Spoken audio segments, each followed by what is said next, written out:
You just found the G Spot. It is the 12th of February 2024. Thank you all so much for joining and for checking us out. I hope you're all having a wonderful start to your week. Before we get started, I want to very quickly give a moment and thank all of my patrons for their continued support. Again, thank all of you so much. Jesse Johnson, Liz Edits, David Dunn, One Shot, One Kill, Mike Dememe, Treasure Valentine, everyone at the Voyager and Leader level, and of course, all of my patrons. Thank you all so much for supporting us across our various channels. I truly, truly do appreciate it. And again, to be shameless, if you would please consider liking this video, subscribing to the channel. It all helps with YouTube's analytics and algorithms. And hey, even consider sharing, because sharing is caring. So we had the Super Bowl. That was just yesterday. I don't watch the Super Bowl. I really have no interest in that. I heard Taylor Swift won, so good for her. I'm sure she made an incredible quarterback, and she did a throw and got it into the end zone. So, you know, hey, Taylor Swift, bravo. Thank you for playing for America. Let's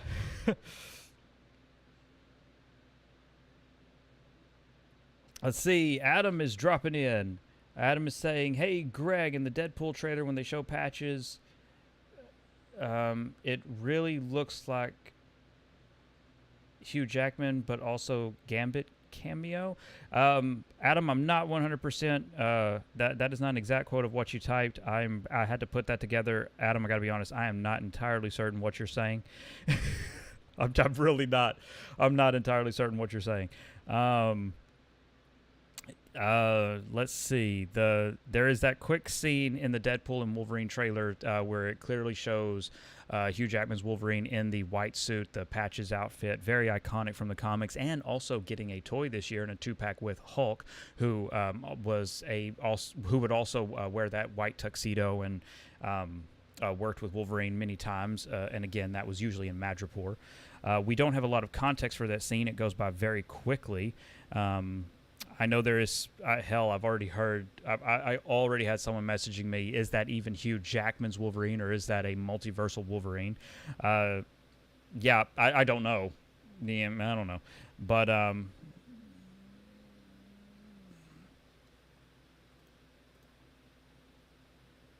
but it is Wolverine. Oh, you're saying it didn't look like Hugh Jackman. Oh, well, okay, so...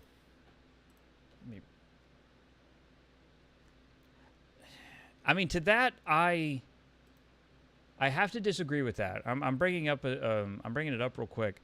It looks like Hugh Jackman to me. I mean, even if not Hugh Jackman, it looks like a Wolverine to me. If you want to be really particular, because I've already had people message again, like I said, whether or not is that even which Wolverine is it? Yeah.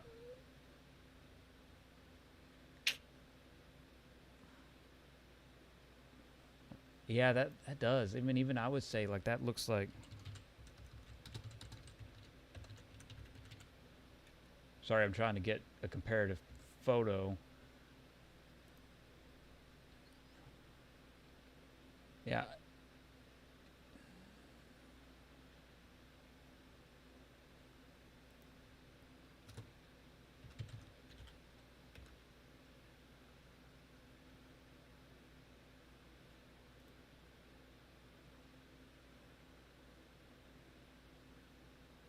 Yeah, Adam. I know, Adam, you say it doesn't look like Hugh Jackman, but it's... Even if it's not... I mean, I guess if you want to be fair, even if it is not Hugh Jackman, that's Wolverine. It is definitely Wolverine because the hair. The hair is 100% Wolverine. Okay, Adam says, is Paradox, and Paradox is the TVA agent that we see in the trailer, a higher level agent than Mobius, because the TVA looks a bit different than in Loki. Unfortunately, now how Marvel is going to choose to explain it, or if they even do choose to explain it, you're just going to have to kind of accept that it is a stylized choice. I've never heard, as far as I'm aware, I don't have any information on the film, giving any kind of explanation on any in-depth are in canon explanation on why it looks different, why are they in different uniforms. You can say it's because this is post Loki season 2. You can, there's so many different ways you can cut it to kind of explain it for yourself. But in this film, in this product, I've never heard about it being explained. It's pretty much you just have to take it for what it is. And my going assumption has been that this is after season 2 of Loki. Things and designs have changed a little bit. That's what I'm going off of. That's really it. You just kind of have to accept that. I've never heard any kind of explanations about the film. I do believe most, if not all, of those TVA agents end up dead. I don't really know about Paradox himself, but pretty much, yeah, it's just, really, that's honestly the really, really simple answer. There is no explanation given. It's just a design choice. You just got to kind of run with it, I guess is the best way.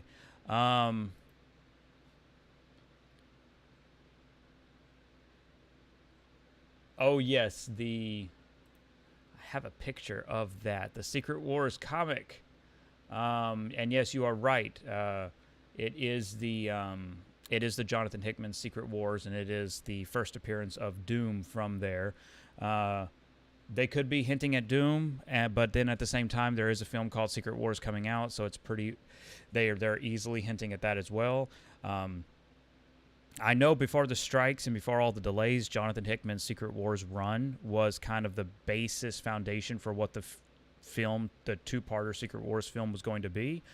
Don't know how much of that has changed. I hope they kind of proceed with that, because I think with them doing with them kind of completely reimagining the universe after the Secret Wars event film, I think it's a good opportunity to,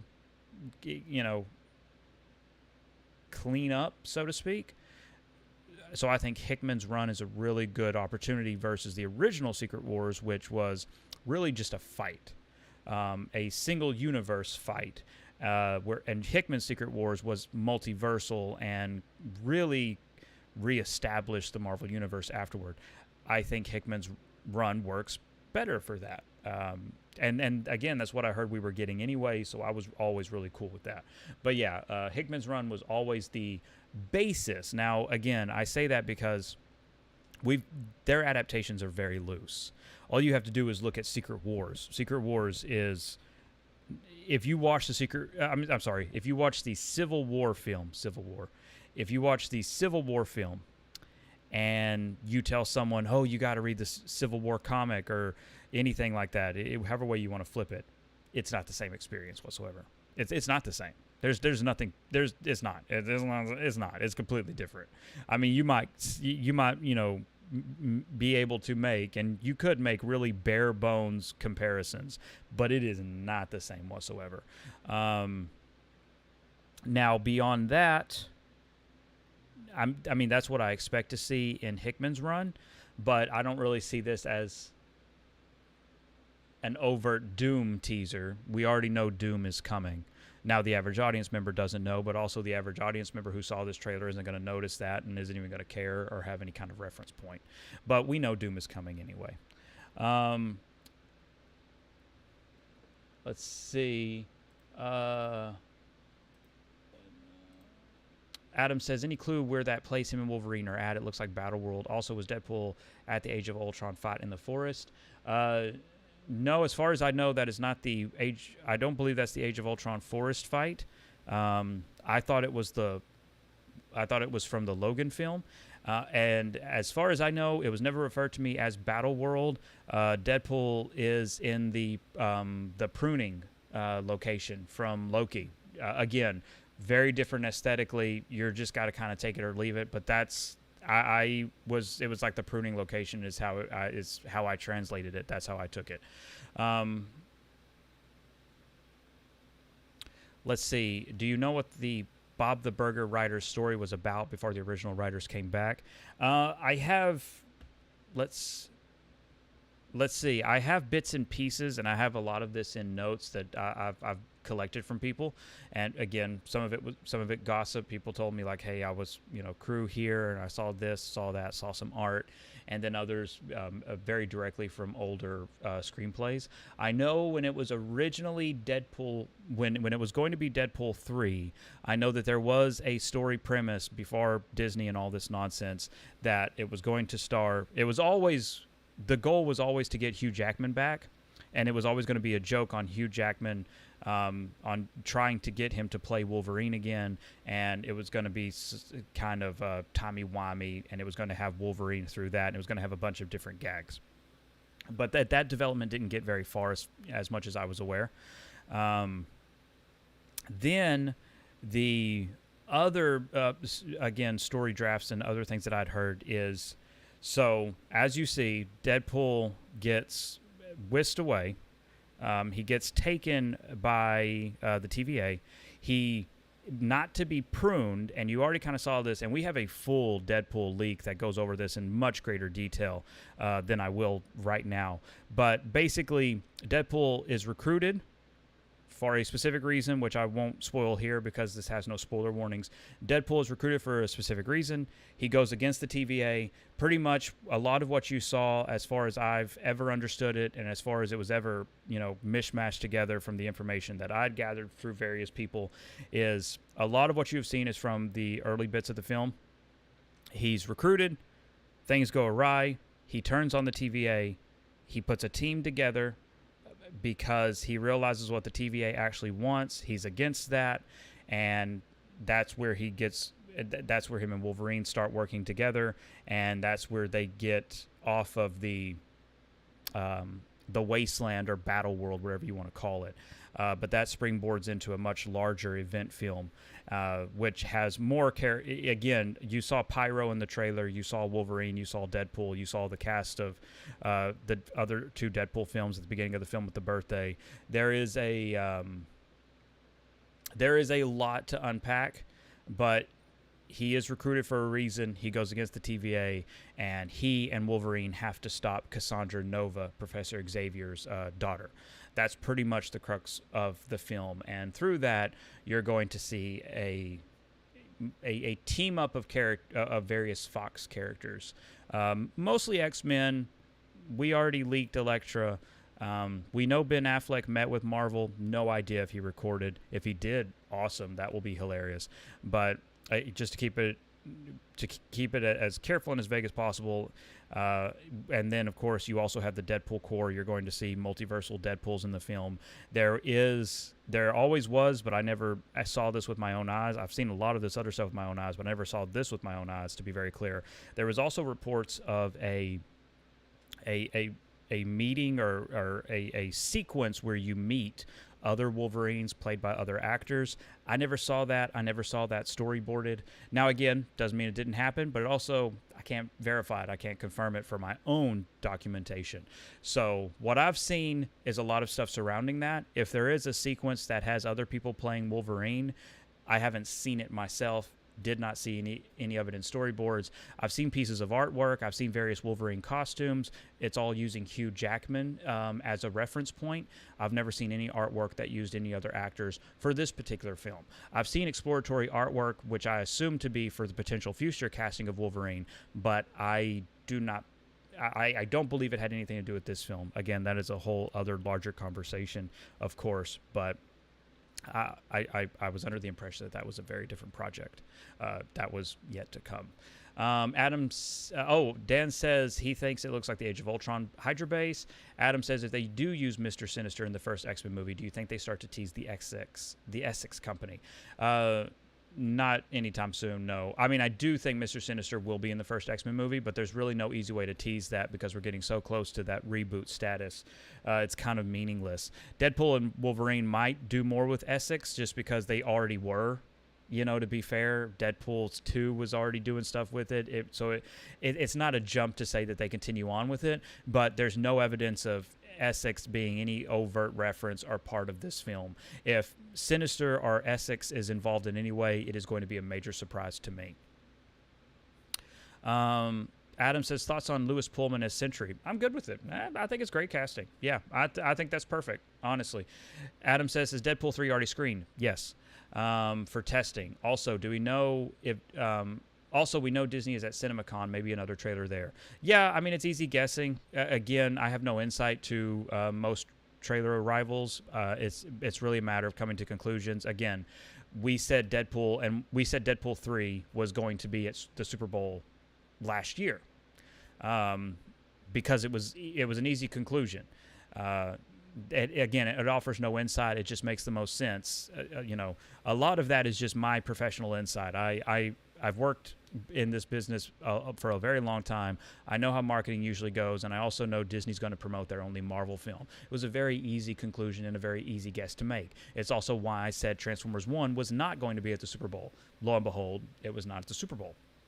Again, it's just it's making a logical conclusion in terms of trailer arrivals, but I have no actual insight to that, as I want to make very clear.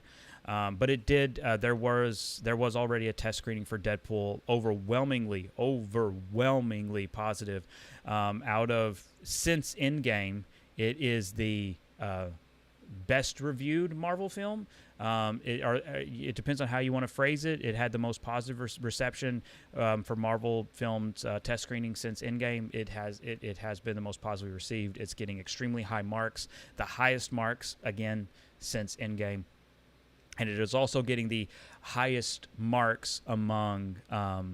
It's also getting the highest marks among any previous Foxmen film, if that matters to you. So again, very, very highly regarded, and of course, I'm very excited. Is Daredevil Born Again TV MA? Yes, it is. Yeah, as far as I was ever told, and the production documents also listed as rated for mature audiences. So, the production documents is what I always kind of fall back to when I have access to them. They're pretty clear. I have no reason to doubt that. But yeah, the production documents listed as a show for mature audiences, so I expect it to be an MA for that reason. Again, it's production documents. Usually that stuff doesn't change. I don't expect it to be lesser, is what I mean to say.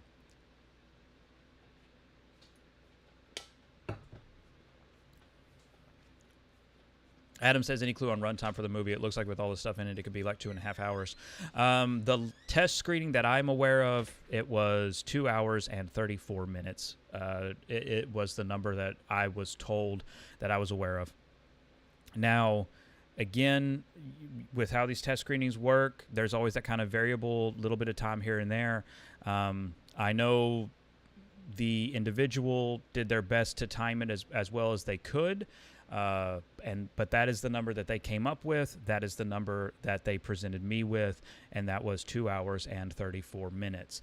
Again, test screenings changed dramatically, as we saw with Bumblebee back in the day. If you've been with the channel since our Bumblebee leaks, it could shift to be shorter. It could shift to be longer. I don't expect it to be longer. I think if anything, I think we could end up with a 2 hour and 20 minute film, but I do expect this to be a very meaty film given that test screening runtime. Adam says, can't believe we still haven't heard any Fantastic Four news officially. I mean, like, I got to say I'm surprised as well. Now, again, filming has been pushed back again. Disney's in a very different place than they were. It is interesting, it is. I don't think anything negative of it. I don't think it portends to anything bad. I don't think it portends to anything going wrong with the film itself. I think really it's a matter of getting the cast right and getting it locked down, especially now that, yet again, Fantastic Four is going through another rewrite. So Fantastic Four is going through a page one rewrite again. And again, I say, I don't think anything negative of it. I mean, again, them rewriting it means they want to do their best. They want to put their best foot forward. I know that the gossip I have heard, and so, again, take it or leave it, but the gossip I have heard is that the Fantastic Four release, which is still primed for 2025, and the contract negotiations with the cast is leading Marvel and Disney to be a little at odds with each other, because they are introducing a cornerstone of Marvel, and they're introducing a very important and very significant cast at the very end of the MCU as we know it. And there is debate on what are we going to do with this cast of the Fantastic Four. How many films do we lock them down for? Where do we put them after this? Because it is unlikely that we get a sequel to the Fantastic Four before the universal reestablishment, the universal reset. It's hard to use the correct phrasing. I will say, I'm careful not to call it a reboot, because the universe is still going to be established when it resets and when it's reimagined. But it's going to be reimagined with everything in and a part of Marvel and a part of the DNA of that universe from the ground up. But there is significant debate on what are we doing with this cast? How long are we going to keep this cast? And is this cast going, are we going to hit the ground running with this cast that we don't expect to be a part of the universe for very long, for 10 years or what have you? So it's going to be interesting to see what they do. And it's a difficult predicament to do, because that's why we don't have the X-Men right now. I've been told very clearly, like no uncertainty, this was told to me 100% clear as day, as transparently as possible. The reason the MCU don't have X-Men yet is because of Secret Wars coming. And Disney and Marvel are at odds with each other on introducing these big mainstays, and depending on the ages of the actors, depending on contract negotiations, having them be a part of the old universe and then be a part of the reestablished universe, what that will do to the audience when they see a different Tony Stark and a different Steve Rogers and a different Thor. Like, what is the path forward? And that's why we're getting the Fox-Men, because there's already association of them being established along with the MCU. So they kind of exist. They coexisted with they coexisted with the MCU without being in the MCU, and that's why we're getting them, because you don't have to establish anything new. They're a part of the universe, as it were, and they will be the ones a part of the universe in Secret Wars and in that respect. So, yeah, it's tough. I know what I would do. I don't think Disney or Marvel will do what I would think best to do. I know that the Fantastic Four are a key part of Secret Wars, and so they're coming one way or the other. The question is, what happens after Secret Wars with this cast, and how long do you keep them around? I think it's going to be an interesting situation. I'm of two minds about it. I think you can have this cast in this universe and in the new one, but I've always said, like, these characters are, as far as I'm concerned, these characters are all bigger than these actors. Like, it should be easier to move on from them. They did it just fine with Thunderbolt Ross. The actor passed away, and they recast him with Harrison Ford, no problem. It seems weird to me.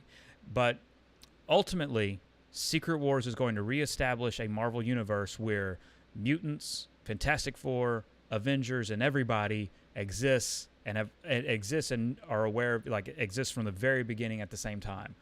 So that's interesting to me, and I'm happy to see that. And Deadpool and Wolverine is going to give us the X-Men we grew up with in the MCU for the foreseeable future. You're going to have all the X-Men you know and love from those older films, and they're going to be a part of the MCU now until the reboot, which, depending on how it keeps getting delayed and if some of these projects gets greenlit, I don't know what kind of shape any of this will take. But 100%, the Fox-Men are going to be a part of the MCU now. All of them. And, like, legitimately, all of them are going to be a part of the MCU.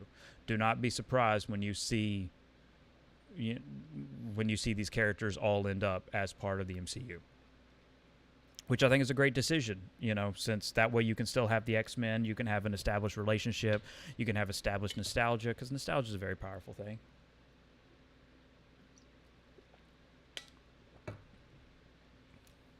I just think it's really convoluted. It's a really convoluted way to get to this point, to get to Secret Wars, to reset the universe, to have and to recast. But the problem is that you either have to legitimately recast everyone, or you start picking and choosing. And it looks like Disney and Marvel, despite being at odds, they are going to reluctantly pick and choose. So you're going to see a brand new Tony Stark, a brand new Steve Rogers, but it's going to be the Fantastic Four from the old universe. It's going to be Ryan Reynolds, Deadpool still, but then you're going to have a whole new cast of X-Men.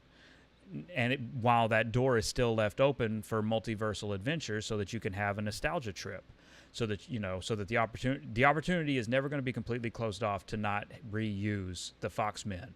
As long as the actors are willing and able and healthy and alive, the potential is they're not closing the door on that. So Secret Wars is not going to permanently close the door. Everything will exist pretty much.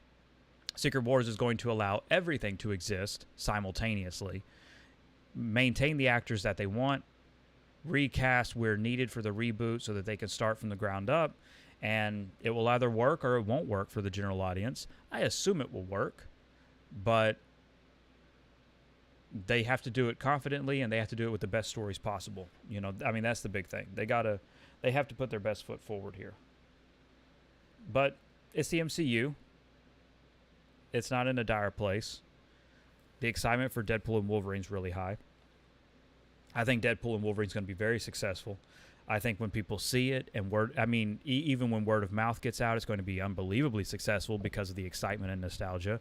My generation who grew up with the Fox X-Men films, they're all adults now. If you loved those films, you're in for an absolute treat. If you loved the potential of those films, you're in for a really big treat because that potential is going to be realized. You're going to see comic-accurate characters. You're going to see comic-accurate costumes. Like, you're in for an absolute treat.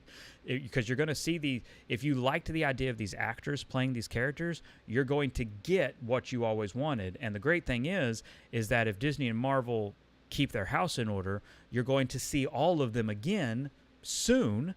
So this isn't going to be your only time getting these X-Men. You're going to see all of them again very soon. And I don't see anything wrong with that. I think it could all work. I think it could all work really, really well. And again, just real quick before we go any further, again, remember to hit that like button, please. Just a quick shameless plug. We do have a busy February. Tomorrow, our Madam Web review goes up. Later in the month, we have our big review for Final Fantasy VII Rebirth, which I'm very excited to share both of those with all of you, and those will go up here on this channel. Within the next couple of weeks, I should be receiving final proof copies of my novel. And then once I give the thumbs up on, yes, this looks great, we will finally set a release date and a little book tour date that I am very, very excited for. And I have also already started work on my next novel, so I'm very excited. Feeling really good right now. We have daily posts on our Patreon that I hope all of our patrons are enjoying. And again, thank all of you so much for your support on Patreon. As I've kind of talked about, our focus is going to be on streaming moving forward. It's easier to manage, easier to schedule. Scheduled review, scheduled videos that are made and scheduled to go up about, specific topics, like reviews and stuff. Again, like you're already seeing with Madam Web, like you'll see with Final Fantasy VII Rebirth. Those will continue, but again, they will continue at a rate of when there is something to talk about that will be scheduled to go up on a specific topic. Let's see. We are a month out from spring break, so again, no actual hard time off in terms of big vacation spikes, but I am looking forward to that with my family and heading out to Wichita. And of course, the weather today is absolutely beautiful. It is absolutely beautiful in Texas. It's chilly, but it is absolutely, absolutely beautiful today. Today was a bit of a later stream. I had an unbelievably busy morning because again, just going through getting the final copies approved, getting ready for my book release and approving images, things like that. Things, again, you'll see all of that because I'm excited. And then of course, working on thoughts, organizing thoughts for reviews, things like that, notes, all that kind of stuff. So tomorrow will hopefully be an earlier stream. That is the current plan. It is the current plan to do an earlier stream tomorrow, and hopefully that works out. Let's see. We're pretty much caught up right now, it looks like. So I wanted, because I wanted to get out and touch base because of Super Bowl and especially the Deadpool trailer, because that was the talk. That was the big deal.